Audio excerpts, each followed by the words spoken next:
Como les decía inicialmente, nuestro tema es la tarea de construir una cultura de prevención y a su vez vamos a trabajar unas herramientas de sensibilización orientadas a la adopción de comportamientos seguros basados en el autocuidado, ¿verdad? Tanto que hemos tocado esos temas y tan importante que es en las empresas, porque básicamente toca el factor humano, ¿verdad? Que es a donde tenemos que nosotros apuntar todos nuestros programas de seguridad y salud en el trabajo y todo lo que tiene que ver con cultura preventiva. Ok, yo vengo en representación de la OIS. ¿Alguno había escuchado sobre la OIS? ¿Quiénes? ¿Pueden alzar la mano? Ok, yo vengo en representación de la OIS y pues lo principal es que quiero presentarles de qué se trata la OIS, ¿verdad? ¿De qué trabajamos? La OIS es un organismo internacional de carácter técnico y especializado que tiene como finalidad, básicamente su finalidad es promover la protección social para todos los sectores laborales, ¿verdad? Todos, absolutamente todos, y trabaja con otros países iberoamericanos y Brasil también está incluido ahí, tanto de habla en español como habla portugués, y trabajan en una red, ¿verdad? Que está mancomunada para trabajar sobre todos los temas que tienen que ver con protección social en la clase trabajadora. Como objetivo también dentro de los temas de seguridad y salud en el trabajo está el tema de reducir los accidentes y enfermedades profesionales. Ese es su objetivo, ¿verdad?, principal. Y a su vez el desarrollo progresivo de estructuras nacionales, lo que tiene que ver en seguridad y salud en el trabajo, entendiéndose como estructuras nacionales todas las partes interesadas, todos aquellos actores que estamos involucrados en el tema de seguridad y salud en el trabajo, instituciones educativas, empresas, trabajadores, absolutamente todos los actores que nos convertimos en actores de prevención. Este es el objetivo principal. La OIS tiene 11 estrategias sobre las cuales ha venido trabajando, ¿verdad?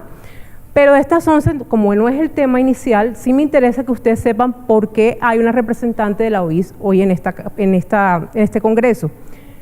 Porque dentro de las estrategias que él trabaja está el tema de cultura preventiva, ¿verdad? No se puede dejar de lado. ¿Y cómo lo construyen? A través de las diferentes experiencias de los diferentes países que hacen parte de la OIS. Entonces, como les decía inicialmente, al compartir estas experiencias nos permite de repente conocer cómo se trabaja en otros países, ¿verdad?, en el tema de seguridad y salud en el trabajo y cómo de esta manera nosotros nos podemos contribuirle a ellos y podemos adoptar también estrategias que nos puedan servir en nuestro país. De todos modos se las dejo porque me imagino que les van a montar la presentación a ustedes y se las van a pasar. Pero es importante que ustedes sepan que se trabaja muy de la mano con todos los sectores como actores preventivos.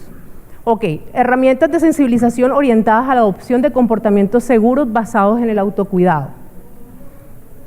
Tenemos inicialmente, y creo que aquí nos vamos a sentir muchos identificados, lo que es la perspectiva tradicional. ¿Cuántas de las personas que están aquí trabajan como asesores en las empresas? Asesores en prevención de riesgo. 1, 2. Asesores en prevención de riesgo específicamente. Ok, ustedes me van a ayudar mucho con esto, porque se van a sentir muy identificados. La perspectiva de seguridad tradicional es como un retrovisor, y es con lo que nos encontramos en la mayor parte de las empresas, no en todas, pero en las empresas en que están iniciando en todo este proceso de transformación en cultura preventiva, ¿verdad? Y todos los que están implementando el bien llamado sistema de gestión de seguridad y salud en el trabajo. Entonces encontramos con una resistencia al cambio que está muy ligada a esta perspectiva de seguridad tradicional, donde nos anclamos en un pasado y nos es difícil poder movilizarnos hacia un futuro o hacia el presente como estamos trabajando nosotros en materia de seguridad y salud en el trabajo con todas las normas que han salido y que nos han estado regulando últimamente. Estas frases son muy comunes en las empresas para aquellos que nosotros o los que trabajamos en seguridad y salud del trabajo como asesores. Y está muy relacionado con la perspectiva tradicional. Tenemos la primera, dice, llevo muchos años trabajando así y nunca me ha pasado nada. ¿Cuántas veces hemos escuchado eso? ¿Ah? ¿Sí o no? Y todos, eso no discrimina jerarquía en las organizaciones. Así te puede contestar un gerente como te puede contestar un trabajador, ¿verdad? ¿Por qué? Porque esa es la perspectiva de seguridad. Si yo tengo una empresa de 30 años donde nunca me ha pasado nada, ¿por qué voy a necesitar hoy en día implementar unas herramientas que me ayuden a mejorar las condiciones de trabajo, el bienestar de los trabajadores y a crear una cultura preventiva? Si siempre me ha ido bien, ¿verdad? Si nunca he tenido un accidente, si nunca he tenido un problema mayor. Segunda, si me coloco los guantes, por poner un ejemplo de un elemento de protección, no voy a poder realizar la tarea bien, ¿verdad? También muy común, ¿verdad? Ok, uno reporta, igual no hacen nada. También, ¿verdad? Muy común. ¿Para qué tanto papel? Y eso va apuntado al sistema de gestión de seguridad y salud en el trabajo. ¿Para qué tanto papel? ¿Para qué tanto documento y procedimiento? Si igual se queda en papel, ¿verdad? ¿Será cierto o no será cierto? ¿Ah? Muy cierto, ¿verdad? Vuelvo y les digo, no estoy generalizando. Hay otros tipos de empresas que sí lo hacen.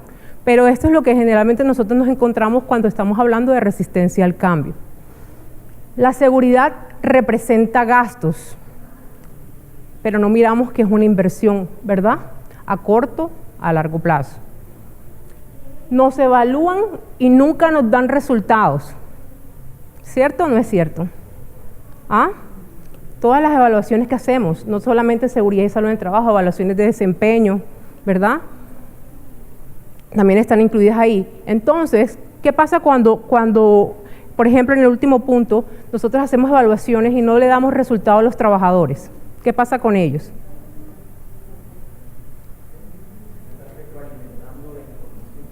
Sí, y de alguna manera pierdes la confianza del trabajador, porque inicialmente cuando nosotros vamos a aplicar algún programa o vamos a iniciar algún tipo de proyecto en la organización, sí lo pintamos de muchísimos colores hermosos y que decimos que todo va a estar perfecto, pero a la hora de hacer retroalimentación nos quedamos ahí. Entonces, cuando vamos a nosotros a implementar nuevos programas, carecemos de la confianza del trabajador, porque simplemente nunca se hace nada. Esto está muy relacionado, con la perspectiva de seguridad. La perspectiva de seguridad es la manera como cada uno de nosotros, las diferentes personas que estemos aquí, las 30 personas, 40 personas que estemos aquí, vemos la seguridad, ¿verdad? Y para todos va a ser totalmente diferente y está relacionado con muchas cosas, con la formación, con el lugar donde nos criamos, ¿verdad? La familia donde estuvimos, los valores que nos dieron en nuestra familia, el medio o el entorno en el que nos desarrollamos, los valores, la cultura, ¿verdad? Entonces, si eso es así y es tan subjetivo, imagínense cuántas perspectivas de seguridad pueden existir.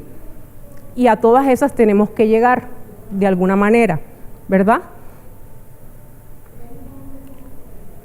Ok. Aquí tenemos una pirámide que se llama el triángulo de la seguridad y es muy parecida, simplemente que no hablamos en números, pero es muy parecida a la pirámide de Frank Beer. ¿Sí la conocen? La que habla sobre accidentalidad. ¿Quién habló? Exacto. Frank Beer nos dice, en cuanto a la teoría de accidentalidad, que por cada un accidente fatal que nosotros podemos tener en una empresa, pueden haber 10 accidentes serios, ¿verdad? Con daño a la propiedad. Y a su vez, 30 accidentes. Y a su vez, 60 incidentes, ¿verdad? Y al final, les estoy explicando para poder arrancar acá en esta pirámide. Y al final tenemos los actos y las condiciones inseguras que están en la base. ¿Cuál es la razón de ser de todas las pirámides? ¿Qué tenemos que atacar? Para ustedes, ¿la base o la punta? Muy bien, la base. Todas las pirámides que nosotros podamos encontrar, por supuesto que hay de diferentes teóricos, van a ser importantes que nosotros nos fijemos en la base. Ahí es donde nosotros tenemos que trabajar y tenemos que atacar. ¿Para qué? Para que ni siquiera lleguemos aquí. Aquí no debemos llegar, ¿verdad? Si nosotros hacemos el trabajo bien en la base, muy seguramente nosotros vamos a poder reducir el riesgo al mínimo o inclusive reducirlo totalmente, ¿verdad? Entonces, esta pirámide que está aquí está basada en la teoría de pérdidas, de control de pérdidas. Y es muy parecida a la de Frank Beer, pero no hablamos de números, hablamos de procesos. Y lo entendemos así. La primera parte que está aquí, en fallas, está relacionado con un factor que es reactivo, ¿verdad? Una vez que me pasa el accidente, una vez que me pasa el incidente, es cuando yo voy a crear procedimientos seguros. ¿Pasa o no pasa? ¿Verdad? Es solo cuando me sucede el accidente, que puede ser un accidente leve, o ni Dios lo quiera, pues lo que nadie quiere, un fatal, ¿verdad? Y entonces es cuando vamos a empezar a ver dónde estuvo la falla, qué sucedió y cómo podemos implementar procedimientos seguros. Entonces, esta primera parte es reactiva, ¿verdad? Y por supuesto va a traer un comportamiento riesgoso, o lo que conocemos como comportamientos inseguros. Y al final, pues por supuesto va a afectar a la base. Esto es el deber ser, lo que debería ser. Lo que antes allá llamábamos fallas, aquí lo llamamos logros, ¿verdad?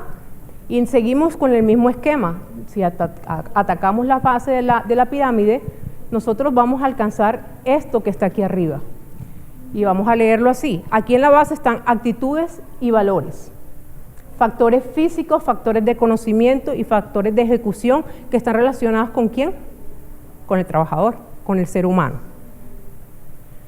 Aquí arriba tenemos un proceso progresivo de cambio, porque cuando nosotros llegamos a las organizaciones a implementar programas, no va a ser de la noche a la mañana, ¿verdad?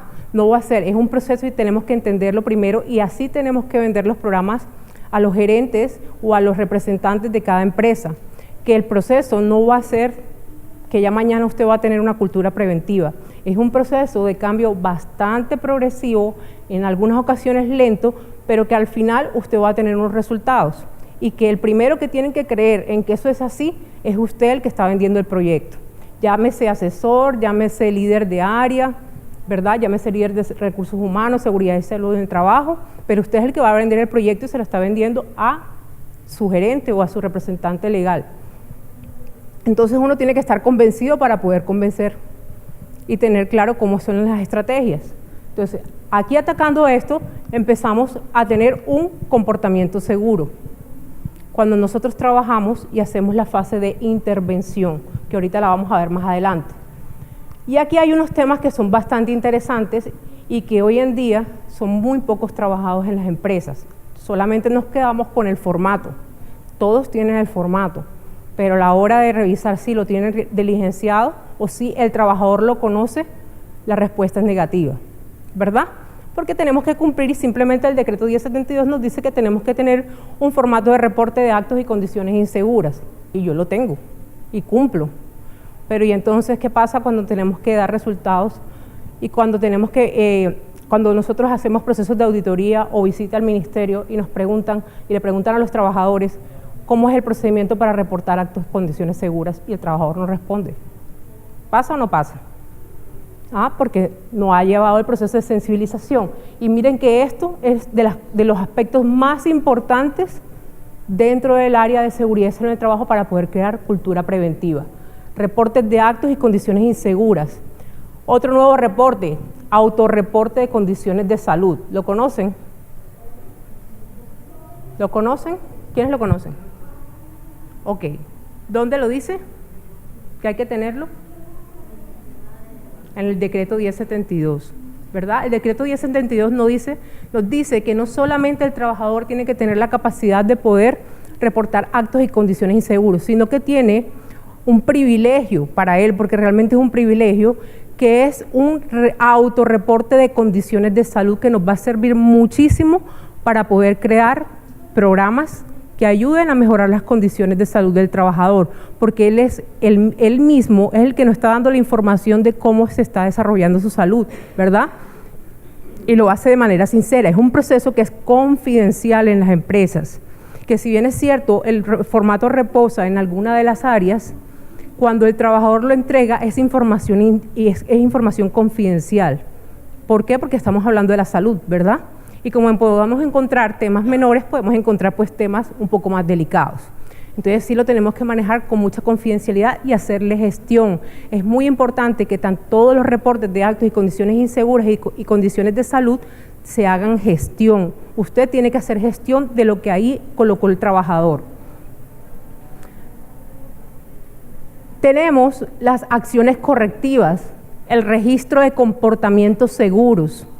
Cuando nosotros vamos a hacer inspecciones de seguridad en cualquier área, ¿qué debemos observar? Digan cualquier cosa, que no importa si se equivocan. Cuando nosotros hacemos inspecciones de seguridad en cualquier área de la empresa, ¿qué es lo importante que nosotros debemos observar? Muy bien, las actitudes, los comportamientos, eso es lo primordial, ¿verdad? No significa que usted no tenga que observar las condiciones del área, porque también hay que observarlas, pero lo que te va a dar realmente el poder cambiar una actitud es que tú la puedas observar, y observarla y darle retroalimentación al trabajador. Y la retroalimentación no es a punta de regaño, la retroalimentación debe ser positiva, ¿verdad?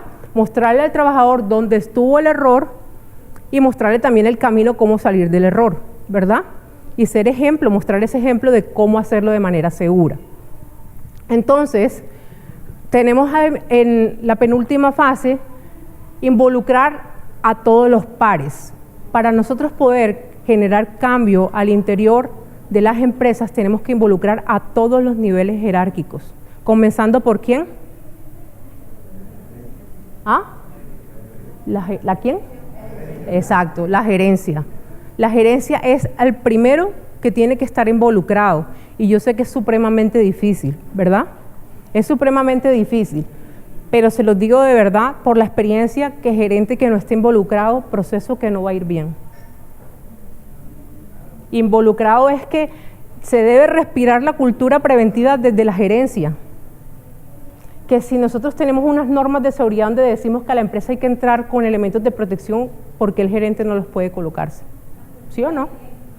Exacto, la cultura es ejemplo. ¿Y por qué él no se lo puede colocar? Si es que igual si pasa algo, le va a pasar algo al gerente, le va a pasar algo al trabajador. Y de la misma manera, ¿verdad? Entonces es muy importante involucrarlos y que lo vean a ellos, que vean el proceso como una forma de transformar su propia cultura, su propia empresa, y que a la larga esto va a hacer impacto en la productividad y en el desempeño, porque sí funciona. Sí funciona una vez que todos los actores de prevención están alineados. Al final tenemos prevención de accidentes, incidentes y enfermedades profesionales, ¿verdad? Entonces, ¿dónde comenzamos? Directamente en el ser humano, en el factor humano, en sus actitudes, sus perspectivas. ¿Qué piensa él? ¿Cómo percibe él la seguridad? Porque a pesar de que nosotros tenemos todas las políticas, todos los procedimientos, ¿por qué siguen ocurriendo accidentes? ¿Sí se han hecho esa pregunta? ¿Por qué creen ustedes que si yo tengo todo el sistema de gestión completo, que es bastante grande, si tengo todos los procedimientos seguros y si tengo todas las políticas y si además he capacitado, ¿por qué sigue fallando?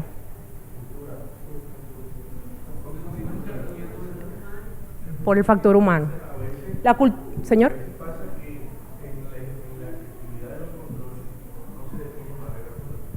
¿No se definen? Ok. Sí.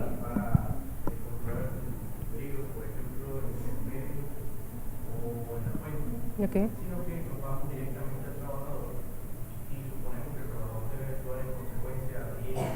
Así es. Y las barreras no las dejamos a un lado. Y eso, por ejemplo, sobrecarga la mecánica, lo que hace que deberían ser 3 o 2. Así es. O los pisos están en mal estado, porque eso hace también que se haga sobreesfuerzo, o hay controles ineficientes cuando el esfuerzo está químico. Y luego capacita al trabajador y le documenta y le explica y le muestra el procedimiento. Pero que estas barreras duras que van a limitar el contacto con el peligro, que van a limitar ese esfuerzo, Así es. Y precisamente no les gusta escuchar eso porque siempre he venido trabajando sin tener que utilizarlo, ¿ya?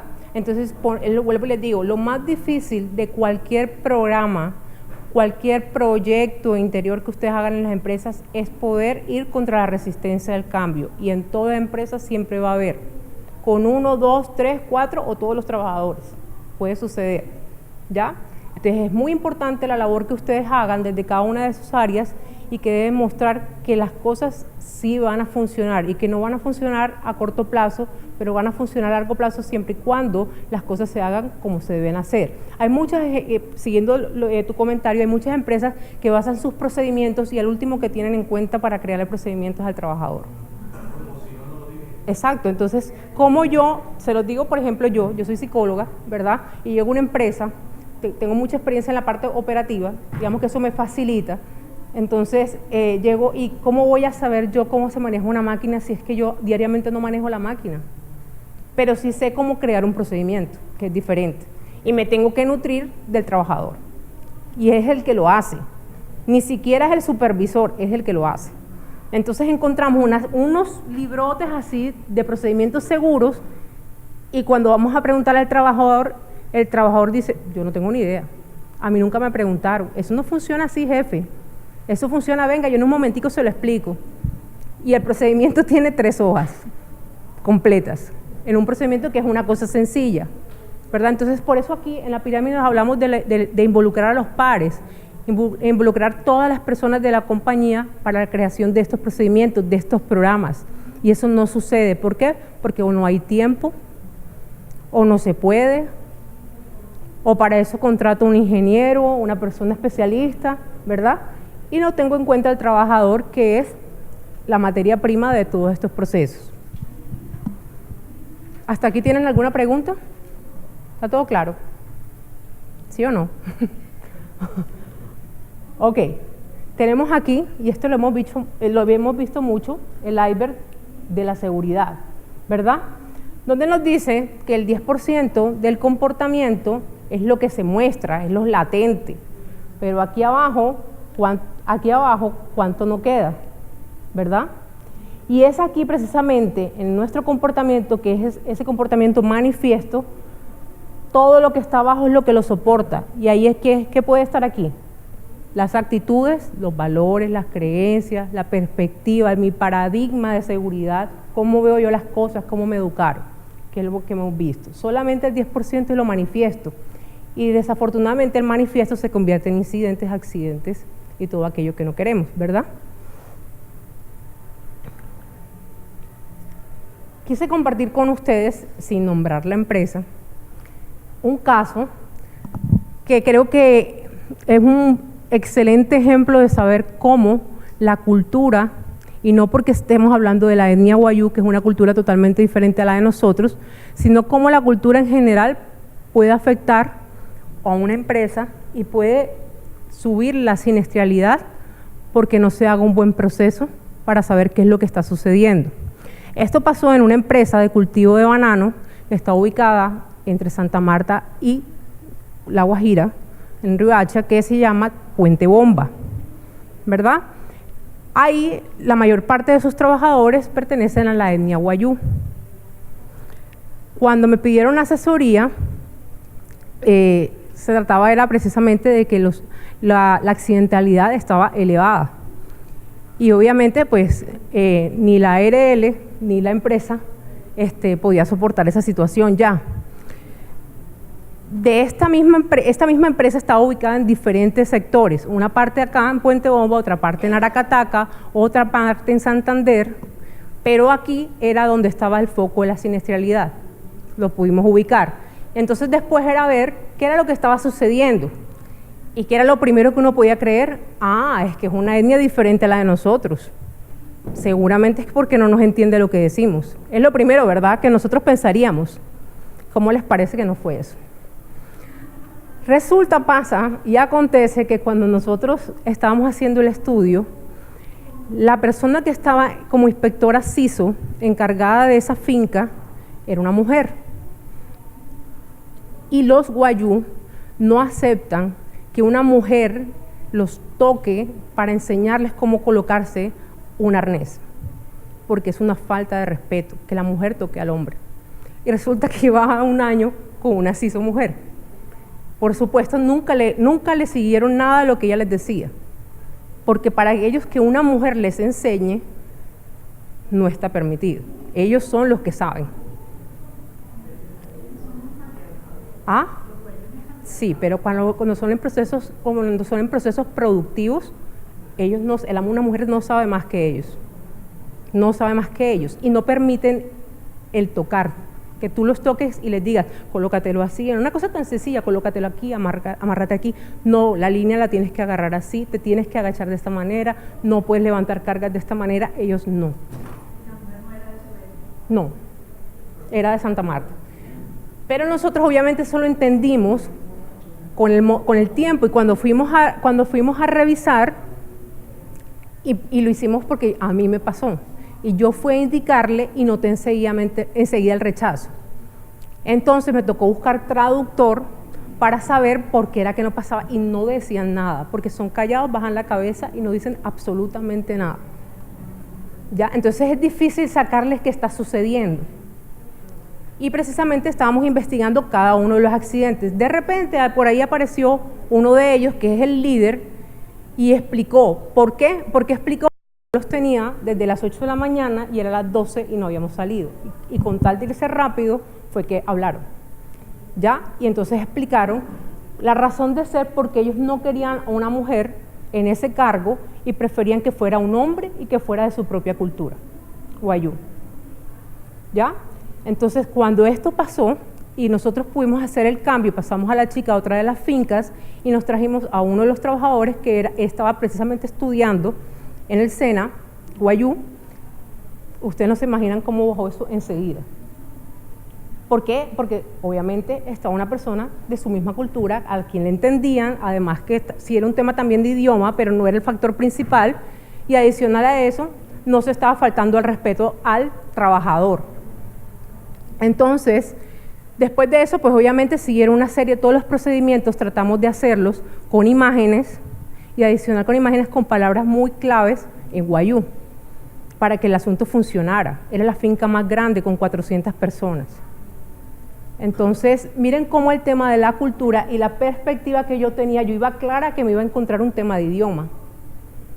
Iba clara, supuestamente segura, segurísima que me iba a encontrar un tema de idioma y no tenía nada que ver con idioma. Tenía que ver con el tema de género, ¿verdad? Entonces, quería compartirles a ustedes eso para que nosotros veamos cómo nosotros, si nos hacemos las cosas como deben ser, investigamos las causas, investigamos qué es lo que está sucediendo, vamos un poquito más allá, le damos un valor agregado a nuestro trabajo, nosotros podemos darnos cuenta qué es lo que está sucediendo realmente. Y así sucede en las organizaciones. No tiene que ser externos, así sucede en las organizaciones. Cada quien tiene su cultura totalmente diferente y cada quien tiene una perspectiva de seguridad totalmente diferente, que si usted se sienta en la labor, se sienta ahí en la labor con el trabajador a preguntarle por qué, a pesar de tener normas, procedimientos y todos los documentos en regla, por qué yo no puedo adoptar esas medidas de seguridad, si en últimas es mi vida, porque es la vida de cada trabajador y es la vida de mis compañeros. Entonces, ahí es donde viene la parte de intervención, que la vamos a ver adelante. Y podemos concluir en esta parte,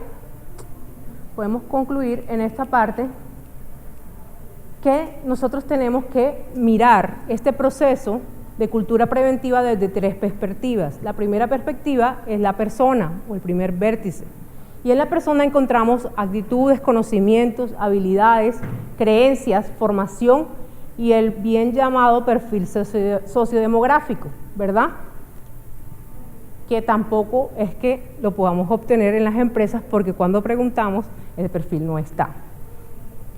Y es una herramienta fundamental para nosotros poder conocer a nuestra gente, a nuestros trabajadores, el perfil sociodemográfico que nos va a decir cómo viven, dónde viven, qué necesidades tienen.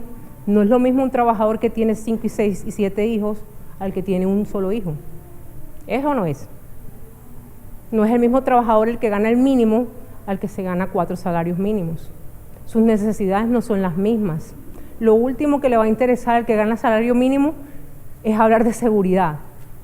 Él solamente está pensando que le suban el salario y comer, como dice la compañera, y comer y recibir el 15 y el 30 para llegar a su casa y poder suplir las necesidades, ¿verdad?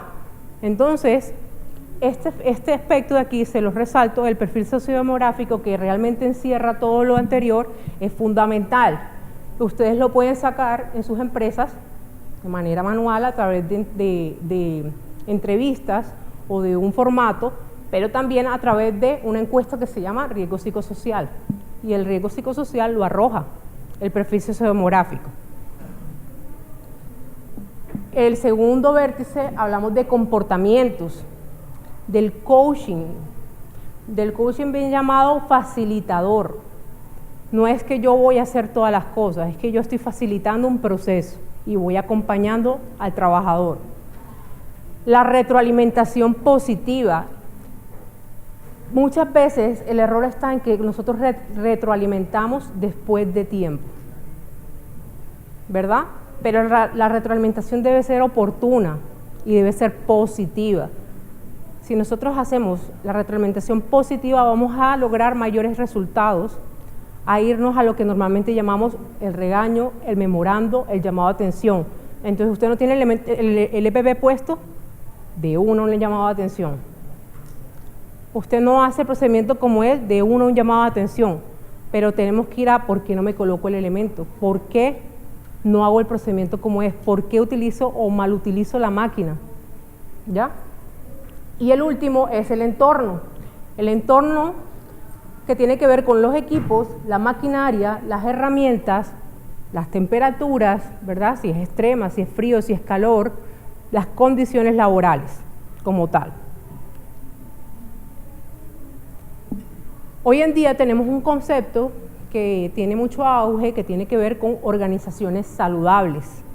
Y estas organizaciones saludables en este modelo que trabaja la AEPA, que es una asociación que tiene convenios con Colombia, México y España, me pareció muy interesante compartirlo con ustedes porque creo que resume muy bien lo que nosotros tenemos que hacer para poder tener o por lo menos apuntar un programa de organización saludable. Tenemos inicialmente la fase de detección, ¿verdad? Detección, es darnos cuenta cuando hablamos de comportamiento en cuáles son esos comportamientos que son riesgosos. Yo detecto, ¿verdad? Observo, los identifico, los tengo claros, ¿verdad? La fase de evaluación, evalúo ese comportamiento una vez lo he detectado. ¿Por qué? Porque de alguna manera tengo que tener una valoración de ese comportamiento. Posteriormente tenemos la fase de intervención.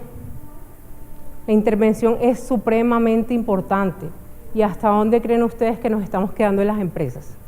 ¿Hasta qué fase? Muy bien, hasta la evaluación. Y es muy común en todas las empresas, en diferentes programas, llámese programa de riesgo psicosocial o llámese sistema de lesiones osteomusculares, riesgo biológico. Solamente se quedan, aplicamos las encuestas, evaluamos, tenemos los resultados y ahí llegó. Pero ¿cómo nos salimos por la tangente? Ah, pero eso está en el programa de capacitación, eso está proyectado. ¿Es o no es?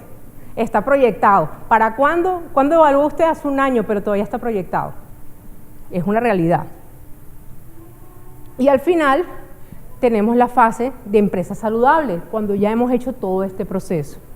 Iniciamos con detección y terminamos con empresa saludable como tal. Y antes de detección está lo que les decía al inicio, que es poder convencer al representante, gerente o dueño de esa empresa y a partir de eso poder convencer a todos los demás trabajadores. Y convencerlos no es decir mentiras de algo que no vaya a poder ser alcanzable. Convencerlos es decir que algo puede suceder y que vamos a tener esos resultados a largo plazo, como les decía. Entonces, aquí está la definición de organizaciones saludables. Y nos dice que son aquellas que desde un liderazgo óptimo y competente tienen como objetivo prioritario la obtención del mayor nivel de excelencia en todas las tareas de la empresa, a través de un sistema integrado de gestión que ya todos conocemos, ¿verdad? Eso es lo que tenemos que apuntarle, a un sistema integrado de gestión que arrope todos esos procesos, que se integren y que vayamos hacia una meta en común. Que contemple los aspectos organizacionales, individuales, físicos, ambientales y sociales, logrando el mejor nivel de calidad, productividad y competencia a través de la participación. Y señalo esta frase: participación y promoción. En el decreto 1072 a nosotros nos hablan de participación y consulta. ¿Estamos claros con eso? ¿Sí lo han escuchado? ¿Verdad? ¿A qué se referirá participación y consulta? Les hago la pregunta. ¿Y cómo nosotros lo podemos ver o evaluar en las empresas?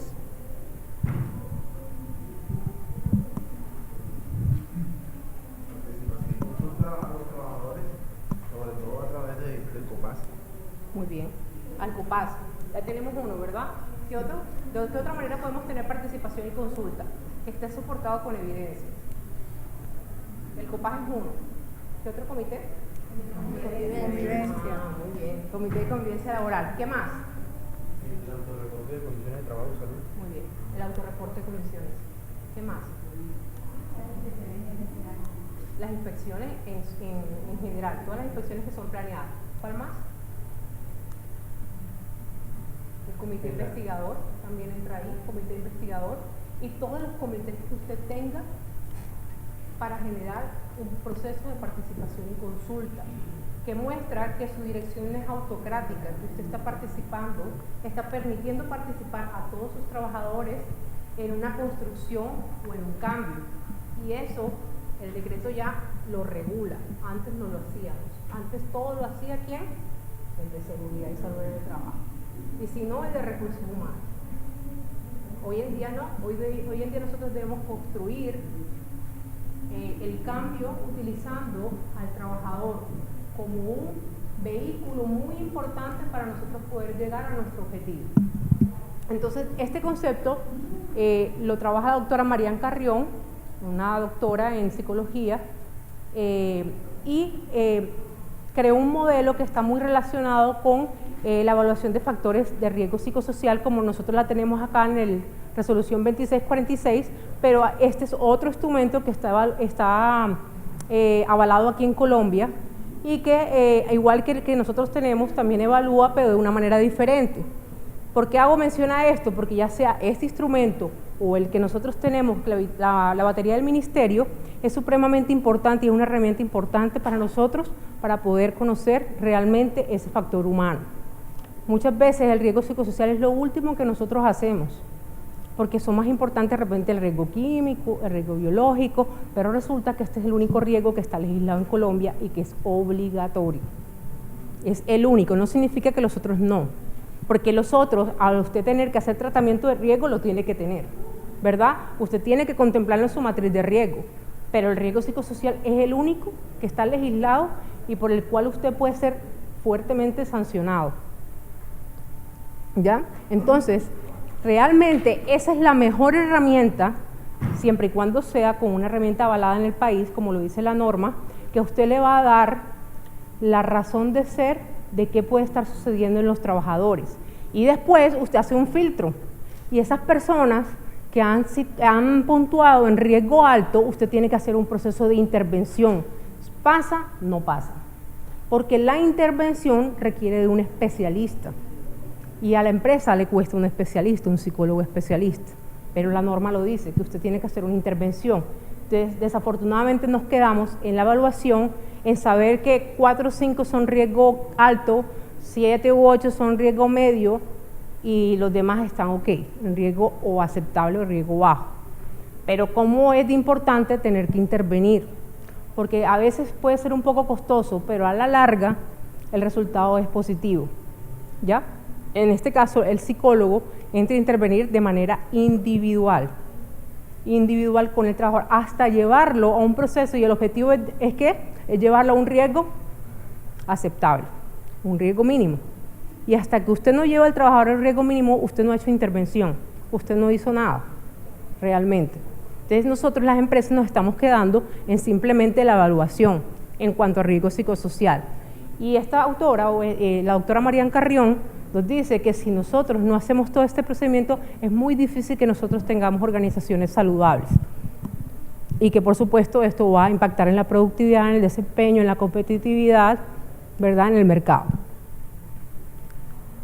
Entonces es un pequeño pues, diagrama de lo que hablamos: detectar, valorar, intervenir y al final evaluar el impacto. Es supremamente importante. Acuérdense que ya les dije que hasta aquí estamos llegando nosotros, en estas dos. Muy pocas empresas, sí, hay algunas que intervienen, pero entonces no evalúan el impacto. Evaluar el impacto es con el tiempo, la evaluación inicial. Yo tengo que comprobar que en unos meses esa persona está en riesgo aceptable. Y está en riesgo aceptable porque yo hice un proceso correcto de intervención que lo llevé ahí y el trabajador es sano, ¿verdad? Ese es el correcto, el deber ser. Y solo así generamos cambio. Entonces, ¿qué puede pasar cuando evaluamos el impacto? Además de tener un proceso positivo, ¿qué puede pasar?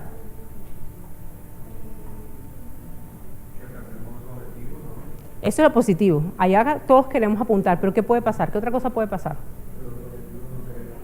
Que los objetivos no se cumplan. ¿Y entonces qué tenemos que hacer?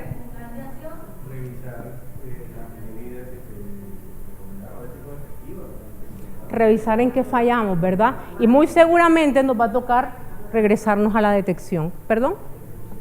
¿Qué decía?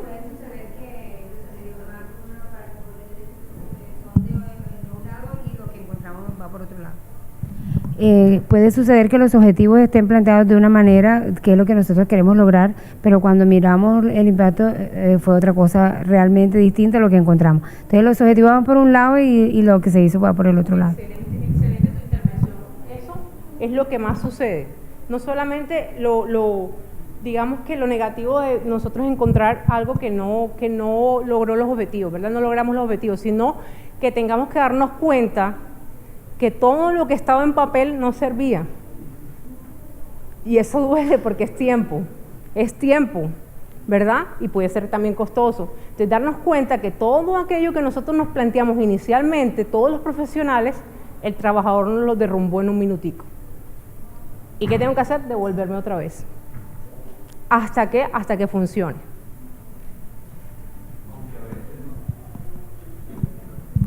Aunque a veces no es necesario regresarse hasta la detección, sino, bueno, nos regresamos, miramos, pero no hay que intervenir desde ahí, sino desde la intervención, porque la intervención fue inadecuada.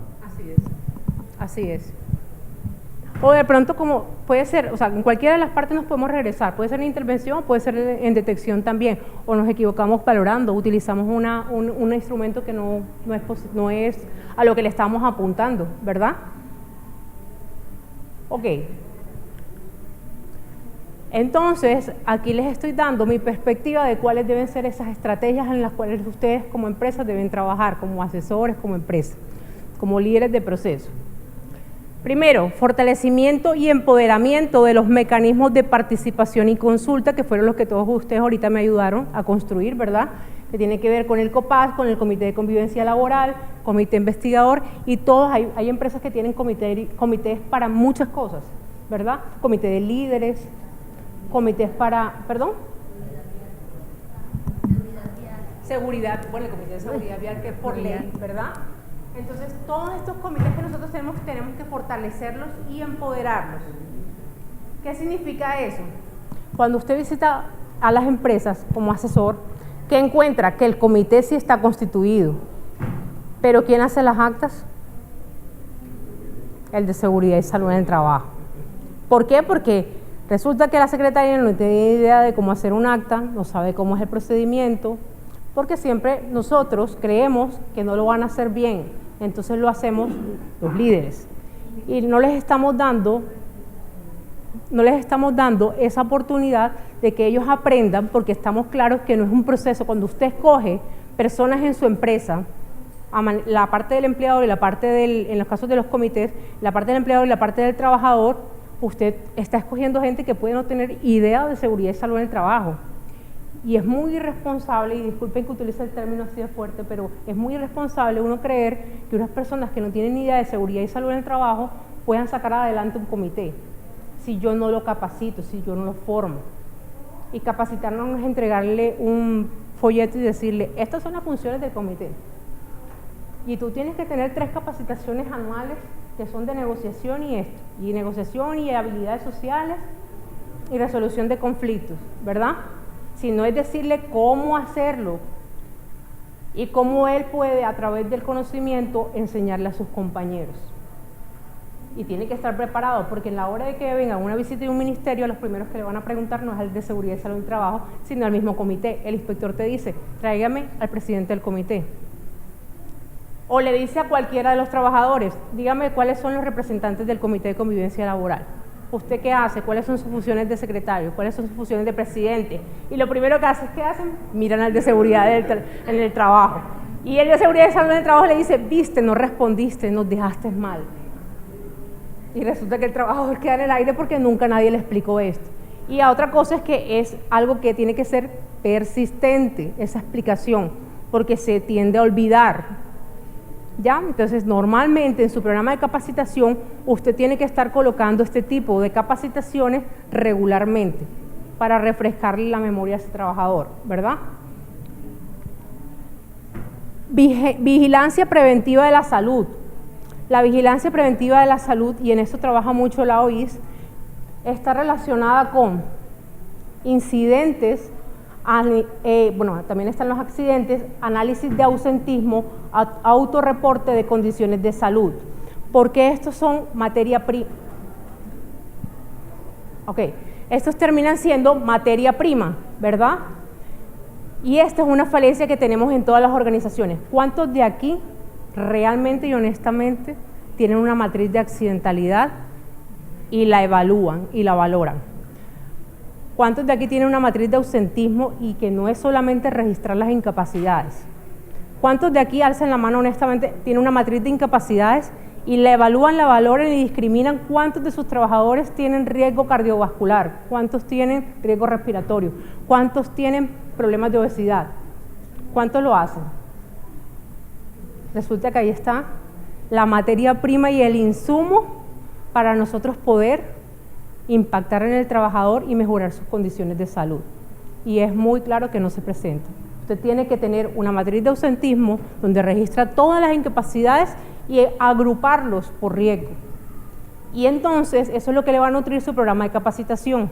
Y usted va a llamar a ARL y no le va a decir, ¿qué me puedes dar este año? Sino, yo necesito esto. ¿Estamos claros? Yo necesito esto. Y eso va a impactar automáticamente en sus indicadores, porque usted no está capacitando por capacitar, usted está capacitando de acuerdo a sus riesgos y de acuerdo a la sintomatología del trabajador. Entonces, también tenemos el autorreporte. Todos los autorreportes o los formatos que se hagan se tienen que sumar y de esa manera se tiene que gestionar lo que tenemos ahí. Programas de capacitación, creo que ya lo acabo de explicar, ¿verdad? Tienen que estar apuntados a las necesidades y las necesidades las vamos a encontrar, vuelvo y les digo, en la matriz de accidentalidad, en el reporte, el autorreporte, el reporte de condiciones y actos inseguros, inspecciones planeadas, los diagnósticos de condiciones de salud que le tienen que entregar los médicos laborales que les hacen los exámenes o las evaluaciones ocupacionales. Todas estas son herramientas que realmente ustedes tienen que gestionar y que de ahí tienen la materia prima para todo. Técnicas de intervención, también lo hablamos ahorita, que tienen que estar dirigidas a comportamientos inseguros como síntomas de problemas sistemáticos. Un comportamiento seguro siempre va a tener una parte física, una parte ambiental, un entorno, una creencia, una habilidad o una competencia, es sistemático. Vigilancia preventiva de la salud, lo que les decía ahorita. Para tener en cuenta los resultados, ya vamos a terminar, los resultados de una gestión preventiva no dependen nunca del establecimiento, estas son nuestras conclusiones, no dependen nunca del establecimiento de procedimientos, políticas, maquinaria, tecnología de punta, etcétera, sino del contexto cultural en el que se apliquen.